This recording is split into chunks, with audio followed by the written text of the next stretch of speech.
반갑습니다. 물리학 레벨 3 2단원 전자기학의 첫 번째 소단원인 정전기학입니다. 이번 시간은 그중 세 번째 차시로 전위와 전기 에너지에 대해 공부해 보도록 하겠습니다. 정전기학에서 공간의 전하가 연속적으로 분포하고 있다면 전하가 있는 프라임 좌표로부터 임의의 위치 R 벡터까지의 상대 위치 라지 R 벡터를 잡아서 R 벡터 지점에 생기는 전기장을 구할 수 있었습니다. 우리는 전기장식을 구성하는 R 제곱분의 R 해시 R분의 1의 그레디언트라는 걸 알고 있기 때문에 전기장식을 이렇게 고쳐 쓸 수 있는데요. 공간에 대한 미분인 델 연산자는 프라임 적분과는 상관없기 때문에 앞으로 빼내서 어떤 스칼라 함수의 그레디언트로 표현할 수 있습니다. 우리는 이 스칼라 함수 파이를 전위 혹은 electric potential, 전기 포텐셜이라 부르는데요. 미분 연산자 속에 있기 때문에 하나의 전기장을 결정하는 파이는 상수 C만큼의 자유도를 가지게 됩니다. 물론 물리학에서는 이런 적분 상수가 없어지는 포텐셜을 잡고 싶어 하죠. 그러면 중력과 비슷하게 소스로부터 무한히 멀리 떨어져 있을 때의 포텐셜을 0으로 만들면 됩니다. 이렇게 잡으면 여기까지가 일렉트릭 포텐셜의 수학적 표현이 되겠죠. 물론 무한히 먼 곳에서 C가 0이 되려면 당연한 말이지만 공간에 펼쳐진 전하 밀도가 유한해야 합니다. 당연한 수학이겠지만 뒤에 다시 언급해야 할 예제가 나와서 미리 짚고 갈게요. 이제 우리는 전하 밀도와 상대 위치를 적분해서 위치 R에서의 일렉트릭 포텐셜을 구할 수 있습니다. 포텐셜을 정의하는 이유 중에 하나는 역학 시간에도 공부했듯이 스칼라 함수가 수학적으로 훨씬 다루기가 쉽기 때문이죠. 이렇게 스칼라 함수를 구해서 그레디언트만 취하면 모든 공간에서의 전기장을 알 수 있으니까 보존장을 다룰 때에는 스칼라 함수가 매우 유리합니다. 그리고 포텐셜 얘기가 나왔으니까 에너지와의 관계도 한번 봐야겠죠. 일단 점전하 Q를 대상 지점에 놓으면 물리적으로 이 대상에게 작용하는 힘은 전기장의 Q를 곱한 벡터가 되겠죠. 그리고 정전기장이 보존장이라는 건 정전기력이 보존력이란 말과 같습니다. 그래서 보존력에 대한 포텐셜 에너지와 보존장에 대한 포텐셜 사이에는 대상 전하량 Q만큼의 차이가 존재하는 거죠. 전위를 미분해서 전기장을 구할 수도 있겠지만 역으로 전기장을 경로적분해서 포텐셜의 차이를 얻을 수도 있겠죠. 만약에 위치 R1과 R2 사이의 포텐셜 차이를 얻고 싶다면 아무 경로를 잡아서 패스 인테그럴을 수행하면 되겠습니다. 이 관계는 공간에서 전기장과 전위가 어떤 식으로 존재해야 할지를 잘 보여주는데요. 만약에 전위가 일정한 선인 등전위선이 존재한다면 등전위선에서는 위치 변화에 따라 전위의 변화가 없기 때문에 이 패스로의 전기장 적분은 0이 됩니다. 이건 반드시 전기장의 벡터 방향이 등전위선 패스 방향의 수직이어야 함을 말해주고 있죠.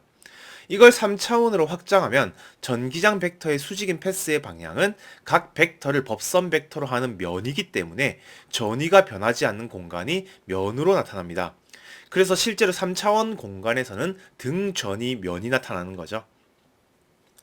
전기장의 발사는 전하 밀도가 결정했었습니다. 이 식을 전기장 대신에 전위를 사용해서 표현하면 이런 2차 편미분 방정식을 얻을 수 있습니다. 우리는 어떤 스칼라 함수의 라플라시안이 0이 아닌 식을 뿌아송 방정식이라 부르는데요. 이 식을 직접 풀어서 전하 밀도를 가지고 공간의 전위를 바로 계산할 수도 있습니다. 이 뿌아송 방정식은 전위를 직접 미분해봐도 위치분의 1의 라플라시안이 델타 함수기 때문에 타당한 결과라는 걸 바로 보일 수도 있죠.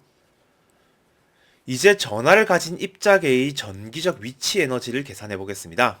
먼저 좌표를 잡고 임의의 알파 번째 전하와 베타 번째 전하를 잡겠습니다. 이때 알파 번째 입자가 느끼는 다른 전하에 의한 포텐셜은 베타 번째 입자에 의한 포텐셜을 쓰고 베타 번호로 전부 합하면 되죠. 물론 알파 번째 자신은 자신에게 영향을 주지 않기 때문에 합산해서 빼야 하고요. 그러면 알파 번째 입자가 느끼는 전기 포텐셜 에너지는 알파 번째 입자의 전하량을 곱해서 이렇게 표현할 수 있죠. 이제 총 전기 포텐셜 에너지를 구하기 위해서 알파에 대한 합을 실행할 건데요. 모든 알파에 대해서 합을 실행하면 두 입자 상호작용을 두 번씩 계산하기 때문에 절반을 나눠주면 됩니다. 이제 이 계산을 연속체로 바꿔볼게요. 위치 R에서 느끼는 연속체 전체에 대한 포텐셜은 이렇게 프라임 좌표에 대한 적분으로 쓸 수 있습니다. 여기서 R과 R'은 뭘 먼저 계산해도 상관없는 똑같은 소스고요. 구분하기 위해서 쓴 겁니다. 그리고 전체 포텐셜 에너지는 이 포텐셜의 전하 밀도를 곱해서 전체 적분하면 되겠죠. 이제 공간이 진공이 아닌 경우까지 고려할 거라서 정확히 자유 전하를 놓는 데 필요한 에너지라고 표현했습니다. 물론 이산적인 경우와 똑같은 논리로 2분의 1이 곱해져 있고요.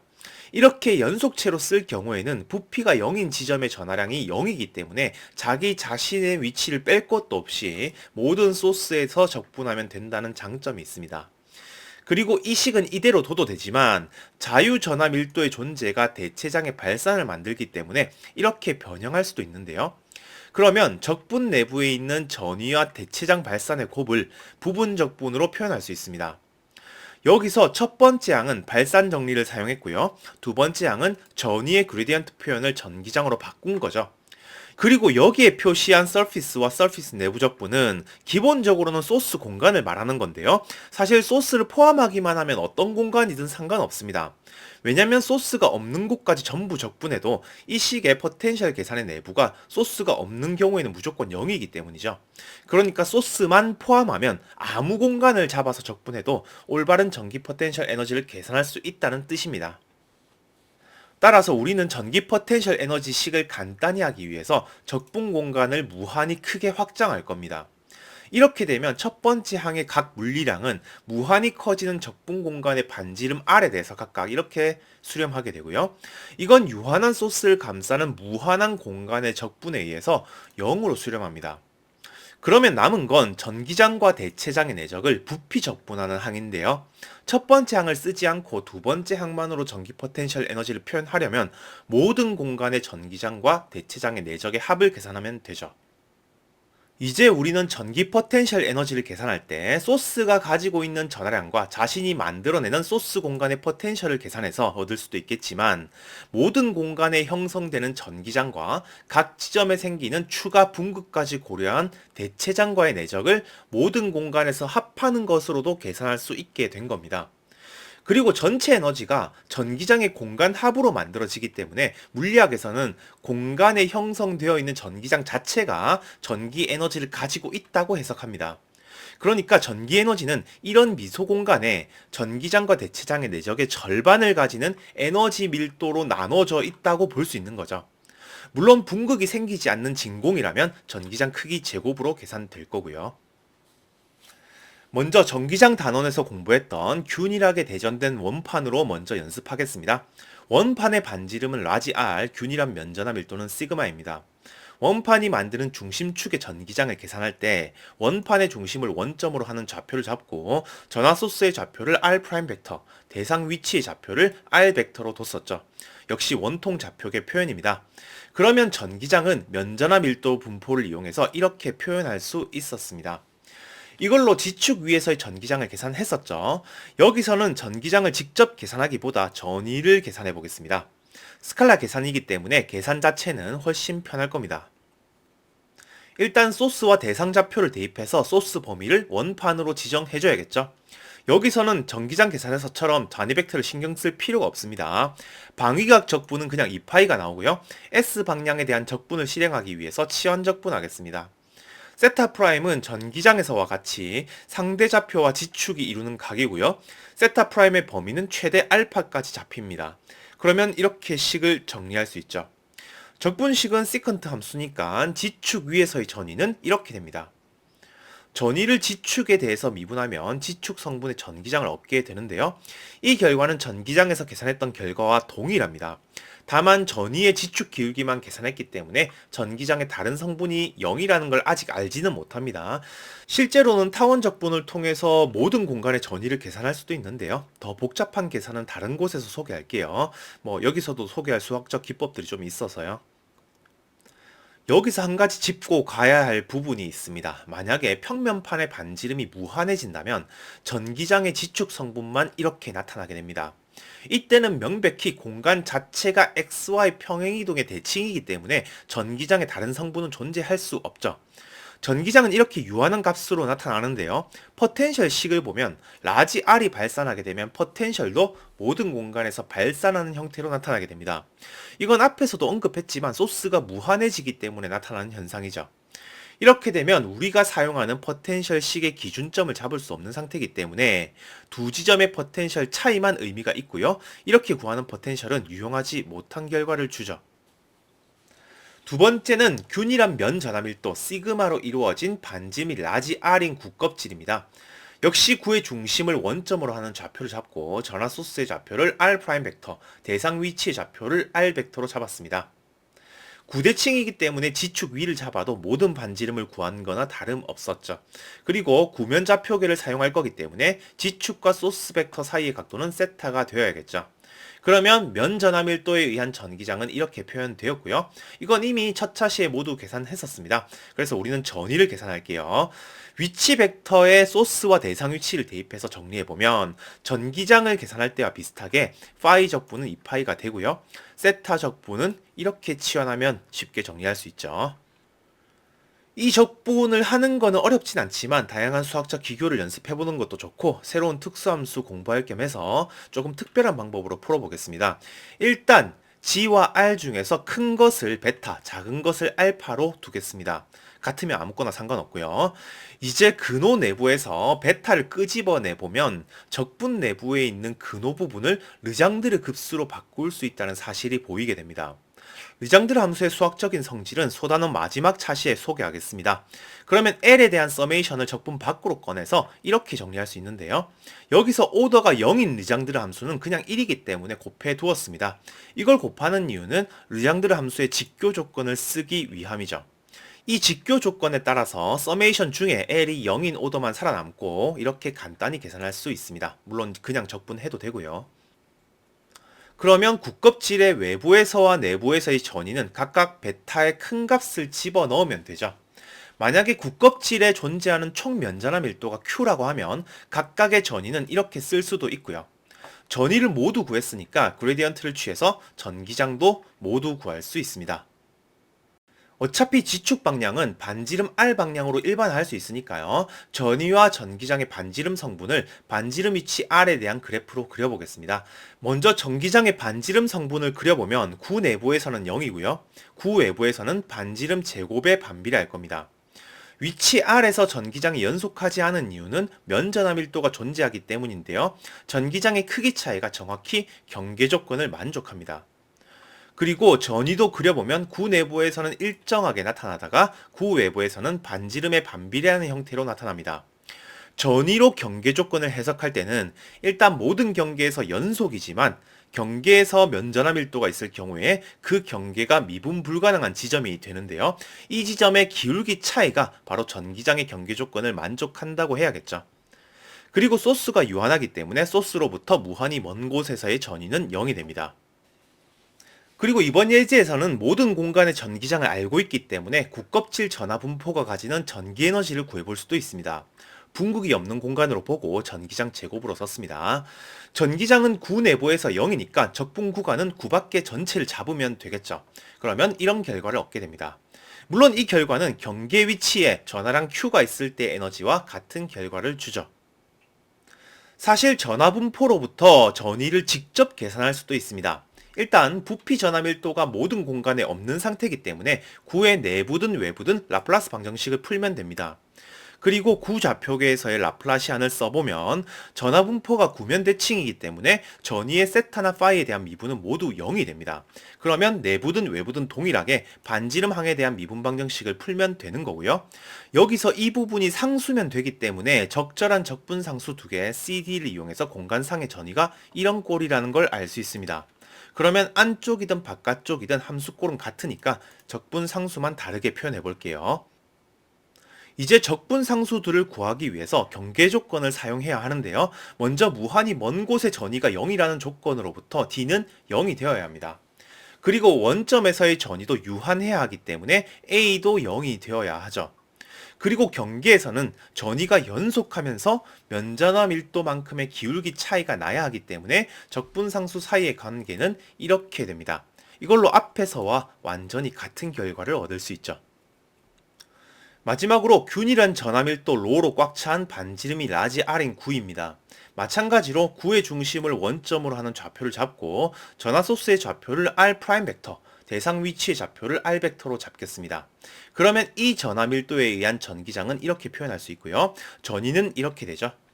이제 위치 벡터의 소스와 대상 위치를 대입해서 정리해보면 파이 적분 역시 2파이, 세타 적분은 이렇게 치환해서 껍질에 비해서 반지름 방향의 적분이 추가된 형태로 나타납니다.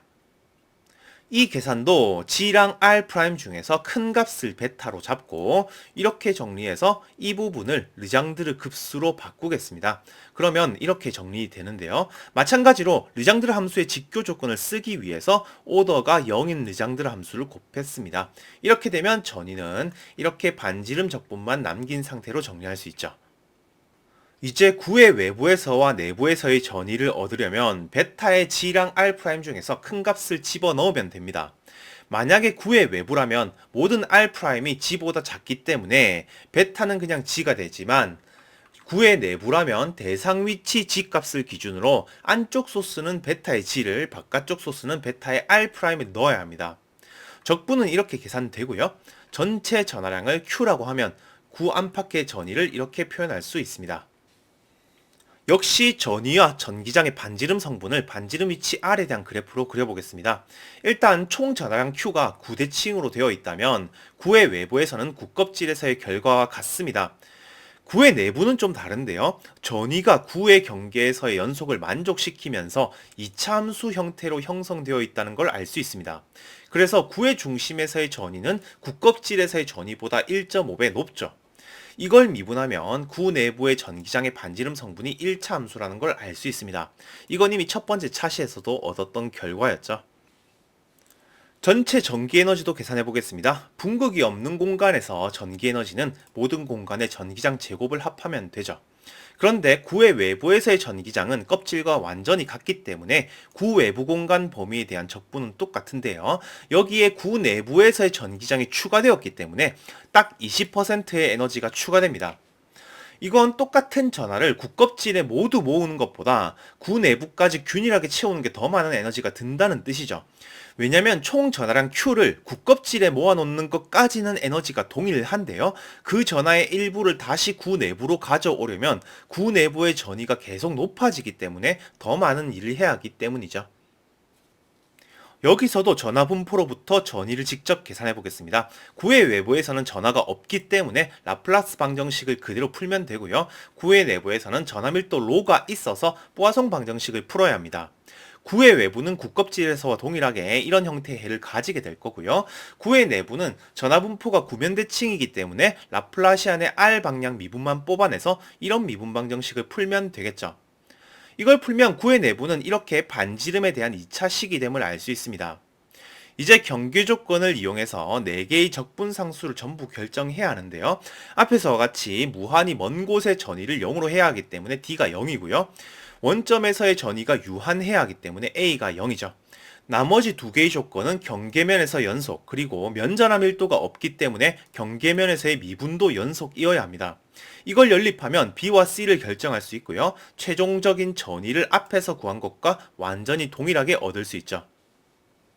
정리하겠습니다. 우리는 공간의 전하 밀도 분포를 알고 있을 때 공간에 형성되는 전기장에 대해 공부했었습니다. 미분형으로 표현하면 전하 밀도는 전기장의 다이버전스를 결정하고 전기장의 컬은 0으로 나타났었죠. 정적인 상황에서는 전기장의 컬이 0, 즉 보존장이기 때문에 전하 밀도로부터 바로 일렉트릭 포텐셜, 전위를 바로 구할 수 있었고요. 전위의 그레디언트를 취해서 전기장을 얻을 수도 있었죠. 가우스 법칙의 전위를 대입하면 포아송 방정식을 얻게 되고요. 이 식을 직접 풀어서 전위도 계산해봤습니다. 공간에 나타나는 전위에 자유전하를 곱해서 전기 에너지를 구할 수도 있었는데요. 이 계산은 전기장과 대체장의 내적을 모든 공간에 적분한 결과와 같았습니다. 그래서 우리는 전기 에너지가 전기장 자체에 있다는 의미로 전기 에너지 밀도라는 개념을 만들 수 있었고요. 이걸로 특정 전하 분포를 만들어내기 위해 필요한 에너지를 계산하는 연습도 해봤습니다. 오늘은 여기까지 공부하겠습니다. 감사합니다.